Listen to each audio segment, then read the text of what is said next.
Hello and welcome to this shareholders briefing call for Fidelity European Values plc, soon to be Fidelity European Trust.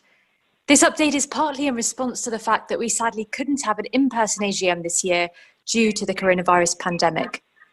We nevertheless now have Vivian Bazalgette, the chairman, and Sam Morse, the portfolio manager, on the line to answer questions submitted by you, the shareholders.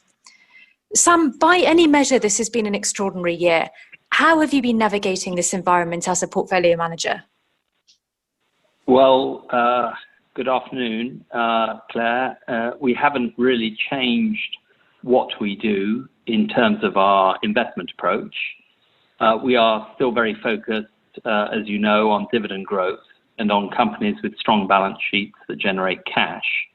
But tactically, as always, we have to think very hard about the prospects for each company in the portfolio, particularly in what is obviously such an uncertain environment. But any changes are made slowly and carefully, because it's very easy to act in haste and then repent at your leisure, especially with such uncertainty and with such volatility. I think knee-jerk reactions can be dangerous. For instance, when the pandemic first started in Wuhan, there were many brokers who were encouraging us to dump anything to do with Chinese exposure. As you know, we own Kone. It's been very successful. It's a lifts and escalators business, which has been very successful in China. I think it's now the number one in terms of market share, and it actually gets about a third of its profits from China. A lot of people, when the outbreak started, they would say, oh, you must sell Kone and anything to do with China. But actually, it's turned out to be one of the trust's best performers year to date, as China has recovered well from the crisis. So what we're doing hasn't really changed. But obviously how we do the job, what with working from home, etc., has changed. And we've had to adapt. And that has brought some challenges, but also some benefits too. Thank you. And Vivian, how about at a board level? What's it meant for you? Good afternoon, Claire, and welcome to our shareholders. As a board, we've made in many ways a remarkably smooth transition from physical to virtual meetings, albeit with considerable help from Fidelity's administrators and, of course, the Zoom app, which I'm sure many shareholders have been using for the first time this year. So the annual report back in March and the interim results later on this year were both out on time. And I've also found that virtual meetings are much more self-disciplined and coordinated than I feared, without damaging our ability to discuss important issues, which is encouraging. Thank you. Sam, what has your performance been like in 2020? Well, 2020 has in many ways been an extraordinary year for all of us. But actually stock market returns year to date have ended up being quite ordinary or normal, if of course you ignore the huge volatility in getting there. I'm sure many of our listeners will find that surprising and a bit of a blessing when you consider the big falls we've seen in earnings and dividends. I think, however, there are two key supports here. Number one, central bank policy, which is keeping interest rates low and liquidity high. And secondly, the idea that this pandemic is sort of a one-time manageable hit to earnings and dividends from which companies will recover rapidly next year and in the years ahead. Anyway, as you probably read in the interim report, at the halfway stage, the share price and the NAV of the fund were both up around 2 to 3% in total return terms, while the benchmark index was down around 2%. Since then, there's been a lot of huffing and puffing, but little change overall to that picture in terms of relative performance. But thankfully, the market has climbed a few percentage points higher now, and the continued depreciation of sterling has lifted the numbers even a bit more in sterling terms. So amazingly, we're actually pretty much back to where we were, or slightly above where we were before the pandemic struck. And I wanted to touch on lockdown itself. What has it been like for you personally and for the firm? Vivian, perhaps you'd go first on this. Well, this is confession time. I actually caught COVID in late March, just after we put the annual report to bed, and it took about 5 weeks to recover. Luckily, with full lockdown, I was able to take the time out By the time of the next board in May, I was pretty much fighting fit again. So there's been no discontinuity at all in the governance of the investment trust. And it's only a pity, of course, that we had to have the annual general meeting behind closed doors. And Sam, how about you and Fidelity more broadly? Well, working from home has been a new challenge. I would say it was a pretty smooth transition to online working, given the investment Fidelity has made in technology over the years. And although physically isolated, I think in some ways we've come together more as a global team. We've had these global sector reviews each morning, and I've enjoyed hearing the contributions from our analysts all over the world. Having said that, I do miss some things. I miss the opportunity to visit the companies in which the company is invested at their premises. I miss the informal chats with colleagues in the office. But of course, one thing I don't miss is the daily commute. Anyway, we're beginning to creep back into the office now on occasion, and I suspect, a hybrid approach will probably suit me well. Okay, and perhaps turning to the portfolio now, which sort of companies have proved most resilient and which least? Generally, companies with strong balance sheets have held up well, especially technology companies, as you probably have noticed or read about in the papers, or those selling necessities or staples. Interestingly, some areas have actually benefited from this change. I mean, pets, for instance, they've been a popular acquisition during lockdown. Maybe some of you have gone out and got a new pet. And owners seem to be spending more on their care than they did in the past. So that's really helped companies like Nestle, the food manufacturer that owns the Purina brand, and also Simrise, the ingredients company, which also has a decent exposure to the pet sector. By contrast, activity-related sectors have fared poorly, especially in more discretionary areas like travel and leisure, and companies dependent on people working in offices obviously have suffered, or attending events, and Sodexo has been hit on both fronts. That's the catering business, and they've certainly suffered in the short term. Sam, we have to talk about it, but how concerned are you at the prospect of a no-deal Brexit?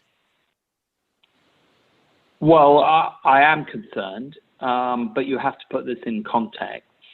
Less than 5% of continental European companies' sales and profits relate to the UK. And that includes both sales to the UK and sales in the UK. So in aggregate, the direct impact is quite limited. And there are a number of companies for whom the UK is really of almost no importance. Having said that, there are other companies, most notably in the auto sector and some Spanish banks and utilities, for whom no agreement on a future trading relationship may have a more significant negative impact. We don't, however, own any of these companies in the portfolio. It would, of course, also, I think, be a knock to sentiment, but I suspect quite a bit of that is already discounted. I mean, obviously, sterling has been quite weak already. I think also now there are fewer worries about a domino effect in terms of other countries following suit. I think the EU has demonstrated quite effectively that leaving the EU is not simple or pain-free. And the recently announced recovery fund shows, I think, that the EU is beginning to take steps to support some of the weaker countries that might have considered an exit if Brexit had been smooth sailing. And Sam, you touched there on sentiment. We had quite a lot of questions from shareholders about valuations. Where are you seeing the most attractive valuations at the moment? Yeah, I mean, that's a hot topic, Claire. The stock market was, of course, already very polarized in terms of valuation before the pandemic, polarized between perceived winners and losers. And really that gap has widened even further, given the recent falls in long bond yields and discount rates and an apparent acceleration in some of the structural trends as a result of the pandemic. So one example of the structural trend might be the shift to online shopping. There's plenty of stuff out there that's priced to go, not just bricks and mortar retailers, but autos, financials, and banks in particular seem super cheap. And of course, there will be some fantastic opportunities in those areas to pick up some bargains where the baby has been thrown out with the bathwater. But a low price doesn't guarantee value, and vice versa. And to corrupt Oscar Wilde, if that were possible, as investors, we know the price of everything, but value is harder to pin down. Indeed. And on a related note, how concerned are you about the ability of companies to pay dividends? I am concerned. We've seen some big changes here. Unusually, dividends have fallen by more than earnings in this crisis. And they seem, particularly in Europe, to have become a bit of a lightning rod for many different actors. So, for instance, we've seen EU regulators restricting banks and insurance companies from paying dividends. We've seen politicians, particularly in France, pressurizing companies to restrict dividends. We've also, of course, seen a number of companies have to cut dividends for more fundamental reasons, especially those in activity-related sectors where revenues just simply dried up during lockdown and where liquidity has maybe been an issue. All these cuts in dividends means that the market, following this rally, now actually looks quite unattractive on dividend yield relative to history. Although, of course, it still looks much more attractive than bonds on that measure. Despite all this, and I still think focusing on dividend growth is critical in determining which companies to own in the portfolio. And generally, I still remain wary of any company that has changed its dividend policy negatively. But having said that, each must be looked at on a case-by-case basis, and that's exactly what we're doing. And Vivian, I'd be interested to hear your thoughts on the prospects for dividends.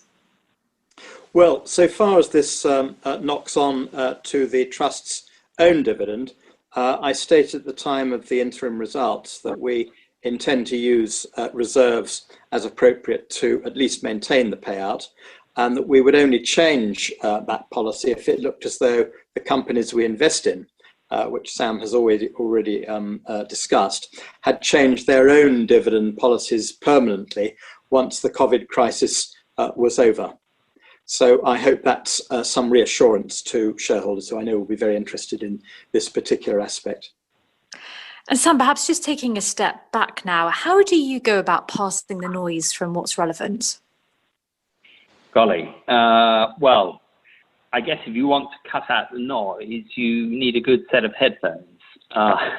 And really my sort of headphones are my key criteria for investing and my 3 reasons sheets.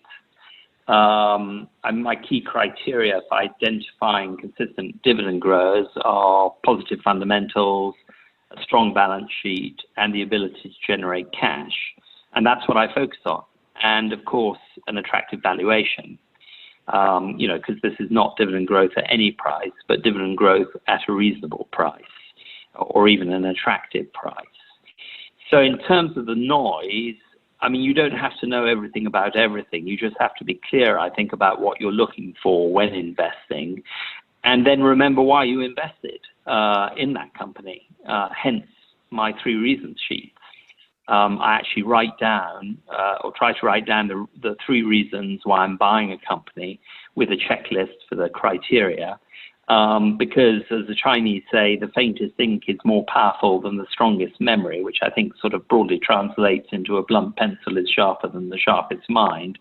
So I do write down the 3 reasons, and then I revisit them to make sure our investment thesis still holds true and that the valuation is still attractive. And this really, I think, helps me to focus on what's important and cut out the noise. Looking ahead now, what shape do you think the economic recovery in Europe will take? And what's your outlook? Well, I expect the recovery will be a bit stop-start as politicians try to allow the economy to grow while also keeping the pandemic at bay. And it's a difficult balance to keep.